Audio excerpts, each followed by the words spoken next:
Riquezas do Brasil. O Brasil vem justificando sua derrota econômica e social na crise que assolou o mundo, na baixa do petróleo e no desmoronamento político. Mas quem nunca ouviu falar em pré-sal? Em nióbio, em reservas hídricas, em celeiro mundial, em base de Alcântara ou na Amazônia? De acordo com o Ministério do Desenvolvimento Social, o Brasil tem hoje cerca de 60 milhões de pessoas sobrevivendo com menos de R$ 100 mensais.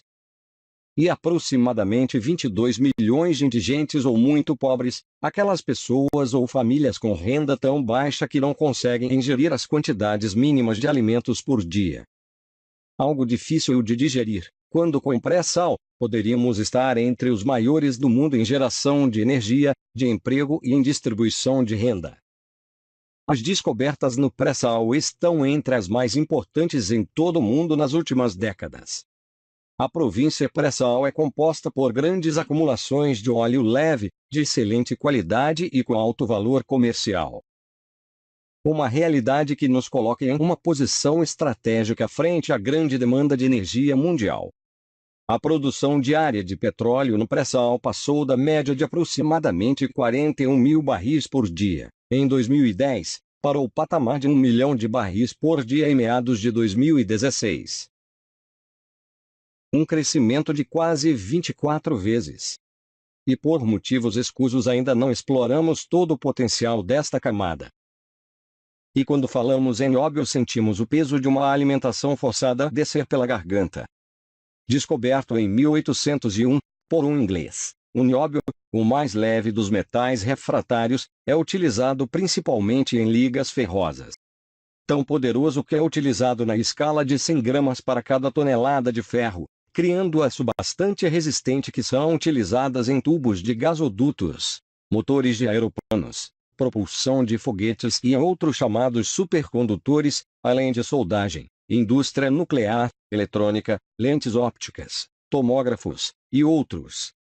Com 99% das reservas do mundo e mais de 90% da comercialização mundial, o Brasil explora muito pouco.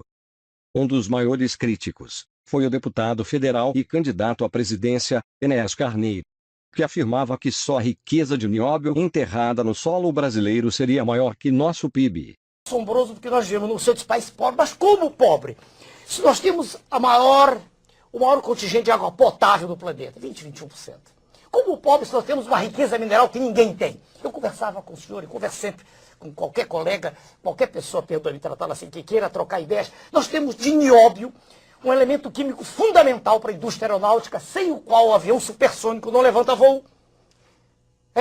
Temos 97% a 98% do mundo aqui. A região de Araxá, em Minas Gerais, um pouquinho na Amazônia. Quer dizer, como se explica que nós não tenhamos o monopólio da venda de nióbio no mundo, se só nós temos? Algo parecido com isto que era pregado pelo deputado foi o caso do manganês do Amapá, que acabou após incessante extração e agora só restam os buracos abertos pela mineradora como recordação. E as multinacionais e a Agência de Provisionamento de Materiais de Defesa do Ministério da Defesa dos Estados Unidos da América é que podem dizer para onde foi o mineral. O nióbio, embora essencialmente brasileiro, tem os preços definidos por Londres.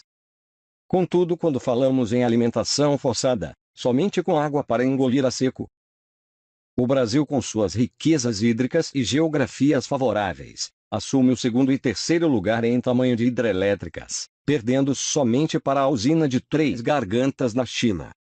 Porém, se somado o potencial de todas as hidrelétricas brasileiras, assumimos o ranking mundial.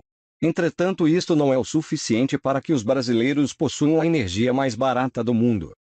Ao contrário, além de todas as construções serem pagas com recursos públicos, as companhias de distribuições, em sua grande parte estrangeiras, cobram valores que 90% dos brasileiros não conseguem pagar.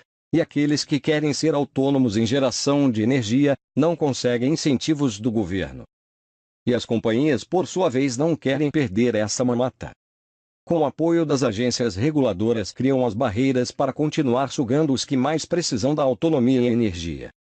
Empurrando o alimento goela abaixo, quando chega ao intestino as dores são insuportáveis.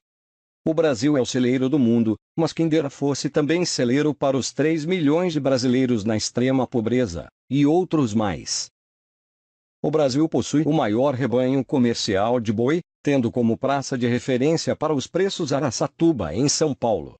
Também é o maior exportador de café do mundo, sendo responsável por mais de 30% do mercado mundial, é o terceiro maior produtor de milho do mundo. E mais de 90% da produção é voltado para o consumo interno, principalmente na alimentação de animais, sendo que apenas 15% da produção é voltada para o consumo humano. Também é o segundo maior produtor de soja do mundo. E exporta aproximadamente 80% de toda a sua produção. É também o maior produtor de etanol de cana-de-açúcar do mundo. Pense em algum produto.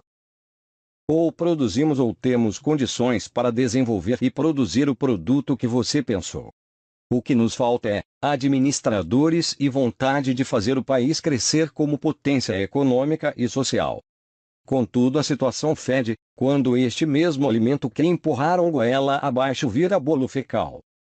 Banhado a leste pelo Oceano Atlântico, o Brasil possui 23.102 quilômetros de fronteiras, sendo 15.735 quilômetros terrestres e 7.367 quilômetros marítimos. Com o território continental, reduzir o que já está reduzido é no mínimo uma imperícia administrativa. As Forças Armadas terão uma redução de 40% dos recursos que dispunham para se equipar e estruturar neste continente chamado Brasil. A justificativa para tal medida é a mesma que evita atendimentos médicos, educação, igualdade social e outras. Redução de gastos e crise econômica. Você deve estar se perguntando: cadê o pré-sal, o nióbio, o celeiro mundial, e toda a riqueza brasileira? Mas este é o fato. Para sairmos da crise vamos deixar de ser donos, para se tornar meros compradores. Vendemos a casa e depois pagamos aluguel para morar. Mas este bolo fecal não federá só para esta geração, federá muito mais para gerações futuras. Lei de imigração, enfraquecimento das Forças Armadas, e Amazônia, este cheiro vai longe. Só para que todos se atentem, os recursos minerais do mundo são esgotáveis, e com o passar dos tempos a nossa intocável Amazônia será o único baú de ouro do mundo. Sem mencionar nas reservas hídricas. Riquezas quando não geridas corretamente se esgotam. Famílias enriquecem passando heranças para futuras gerações. Que heranças deixaremos para nossos filhos e netos? Canal Saber e Fazer. Deixe seu like.